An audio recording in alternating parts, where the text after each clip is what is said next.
पुलंच्या वाढदिवसाचं निमित्त साधून पुलंच्या म्हैस या कादंबरीवर आधारित आणि समीर नाईक आणि ज्ञानेश गोवेकर दिग्दर्शित चांदी या चित्रपटाचा सोहळा नुकताच पार पडला।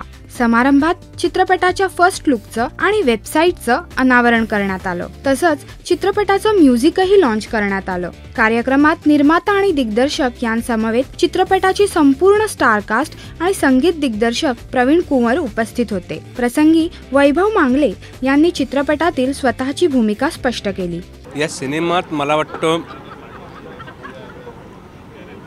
फार गमतीशीर रोल करतोय जो म्हैस या कथेमध्ये नाही आहे। गंपू नावाचं एक माझं कॅरेक्टर आहे जे संगमेश्वरी बोलीभाषा बोलतं आणि पुलंने जे लिहिलं आहे म्हणजे उदाहरणार्थ प्रवाशांच्या वतीने मी आणि एस टीच्या वतीने ड्रायव्हर असे आम्ही दोघेच जण जागे होतो आणि अख्खं धावतं विश्व हे गतिमान विश्व गाढ झोपी गेलेलं होतं।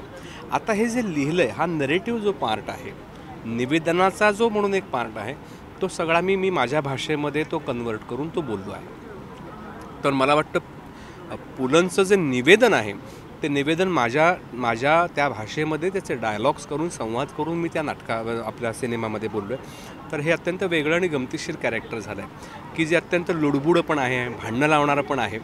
थोडंसं म्हैस ही कथा गाभ्यामध्ये ठेवून त्याच्या भोवती सगळं फुलवलेली कथा अनिल पवारांनी आहे। अनेक प्रसंगांनंतर कोर्ट कचेऱ्यांच्या गफल्यांनंतर चांदी हा चित्रपट प्रदर्शनासाठी सज्ज झालाय। या कौतुक सोहळ्यात अभिनेता भरत जाधवही सामील झाला आणि चित्रपटाला शुभेच्छा दिल्या। मुळातच पुलंच्या सगळ्याच कथा इतक्या जोरदार आणि जोशपूर्ण आहेत आणि इतक्या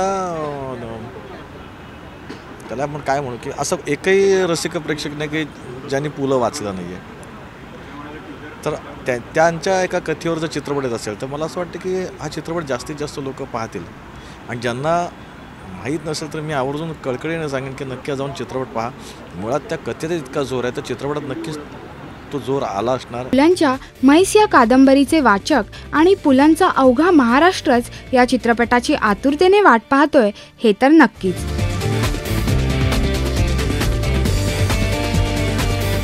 राष्ट्रीय.com करिता श्वेतांबरा सावंत।